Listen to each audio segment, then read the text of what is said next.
Alright, so it's week 2, and where we left off on week 1, I was drawing out the maze on the styrofoam ball, and I went ahead and carved that, and I was happy with how it turned out. I think I can work with it, but I bumped it up to an 8-inch ball for now rather than 5 inches, so it's a little more handheld size.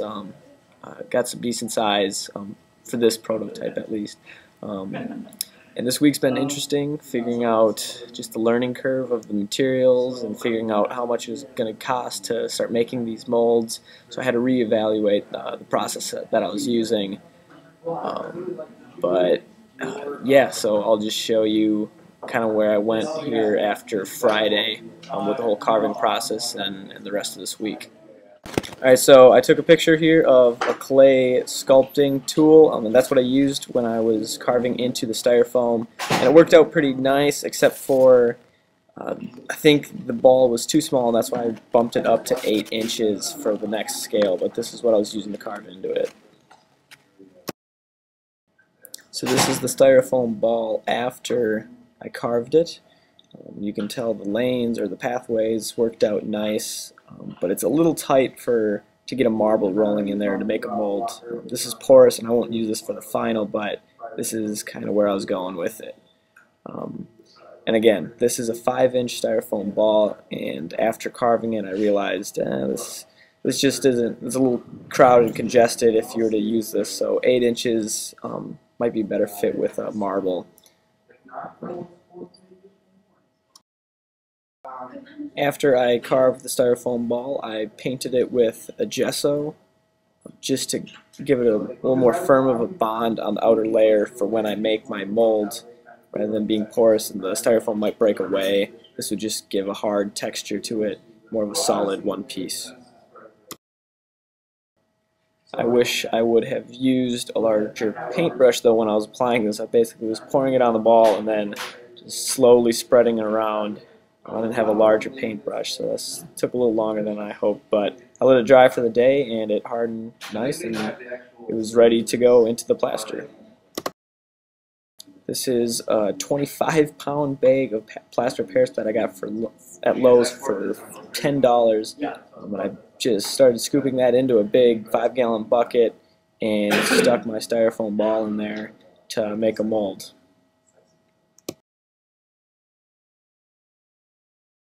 Now this is the phase where it got difficult. The buoyancy of the styrofoam ball did not match well with the plaster of Paris, and it floated to the top, so I had to kind of jimmy rig a way to keep it down so I could do a half mold. And this is kind of where things got a little difficult, and I had to change my route of how I was going to address this. So my original idea with the mold was to use a flexible rubber to cast around the styrofoam ball, and then I'd be able to reuse that and pour a hard plastic resin into it. Only problem is, went to Hobby Lobby, $30 for a jug about this big, and I was probably going to need 10 of them. So I had to rethink how I was going to do this, and that's when I settled on plaster of Paris. It's not as ideal, I won't get as many uses out of it if I need to do multiple pours, but it's cheap and I can buy it in bulk for $10 at Lowe's.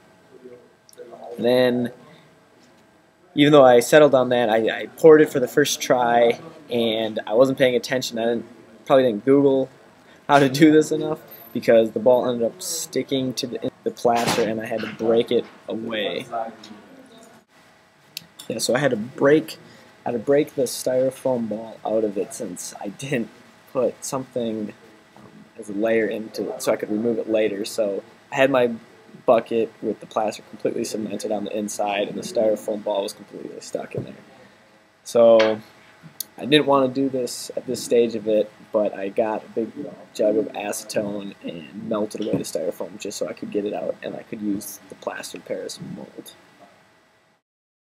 So here is the acetone that I used. I just poured it into the plaster mold right on top of the styrofoam, and it just melted away, and I chipped away at it, broke it up, and eventually got it out. It wasn't pretty, but I'm able to use that mold at least for one use.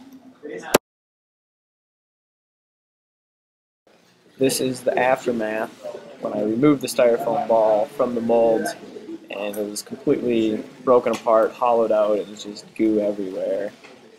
So I still save that on my desk, but the mold is usable, so that was a success.